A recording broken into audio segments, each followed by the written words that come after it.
So now my name is Sanjai and I'm going to explain about question 1, 3 and 5 in our lab 2. So now we move on to the questions 1 here. So firstly, we look through the data here. The data here is showing the variable 1 is stored in word, which is 1 in decimal, but also same in hexadecimal, also 1. The variable 2 here is stored in word, which is 9, but also same as the decimal and also hexadecimal, same value as 9. So we move on to the code part. So the line 1, the instruction is talking about the variable 1 will move to AX. The variable 1 here is 1. So we can see that the AX here become 1, 0, 0, 0, 1 here. So for the line 2, is saying about the variable 2 will move to BX.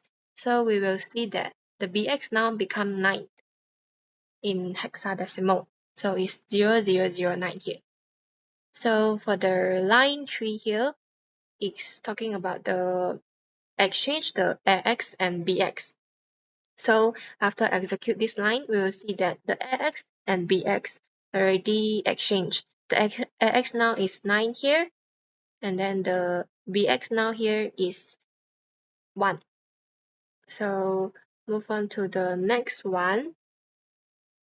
The next one is talking about the AX will move to the variable 1. The AX now is 9 here, so same as the variable 1 here already become 9. So for the next one, the BX now already become 1, right? So the variable 2 here already changed to 1 after BX move inside it. So here is the end of the questions 1.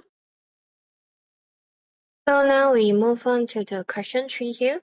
As firstly, we look at the data here first. The variable 1 stored in D word, which is 5.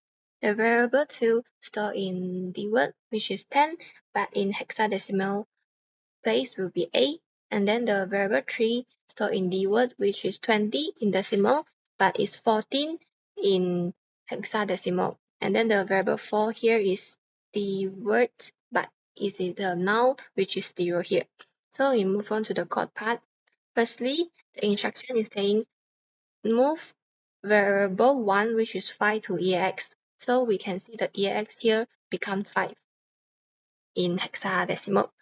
And then for the next line, line 2, we will multiply the EAX with the variable 2, which is 10 in decimal, but is 8 in hexadecimal. So the value of EAX here already changed to 32.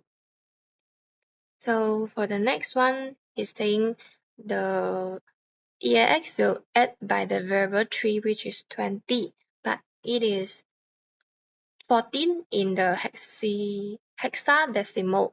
So 32 will add with 14 and then will become 46 here. So the EAX here is 46. So for the line 4 here, the EAX show is decreased. So we will decrease the EAX by 1. So we can see here the EAX already become 45. So here is the end of question 3.